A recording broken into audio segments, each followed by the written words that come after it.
ছাত্র জনতার গণবিপ্লবের মুখে দেশ থেকে পালিয়ে যেতে বাধ্য হন দীর্ঘ ১.৫ দশকের স্বৈরা শাসক শেখ হাসিনা।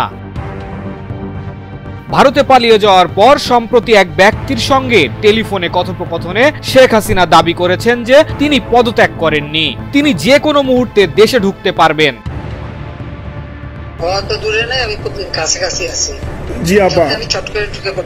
শেখ হাসিনার ছেলে সজীব অজেদ জয়ও একাধিকবার দাবি করেছেন যে তার মা প্রধানমন্ত্রীর পদ থেকে পদত্যাগ করেননি।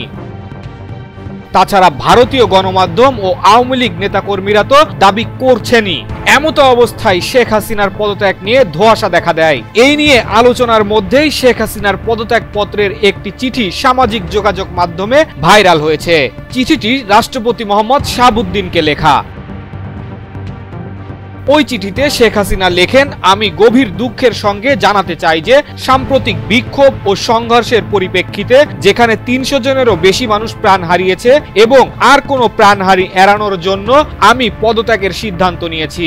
আমি বাংলাদেশের প্রধানমন্ত্রীর পদ থেকে পদত্যাগ করছি। তিনি আরো লেখেন, এই ঘটনাগুলিতে আমি সম্পূর্ণ দায়-দায়িত্ব স্বীকার করছি এবং এদেশের জনগণের নিরাপত্তা ও কল্যাণের প্রতি আমার অঙ্গীকার সবসময় অটুট থাকবে।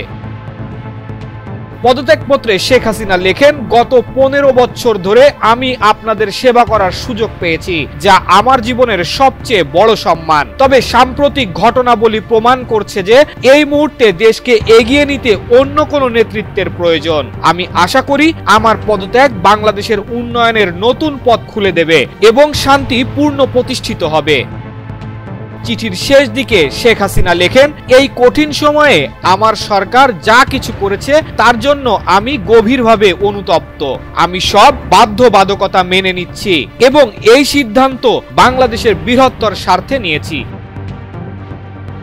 তবে পদত্যাগপত্রটি শেখ হাসিনারই লেখা কিনা তার সত্যতা সঠিকভাবে যাচাই বাছাই করা যায়নি। প্রসঙ্গত, বৈষম্য বিরোধী তুমুল ছাত্র আন্দোলনের মুখে গত ৫ আগস্ট দুপুরে সামরিক বাহিনীর একটি হেলিকপ্টারে চড়ে বোন রেহেনাকে নিয়ে ভারতে চলে যান শেখ হাসিনা, আর সেখানেই তিনি বর্তমানে অবস্থান করছেন।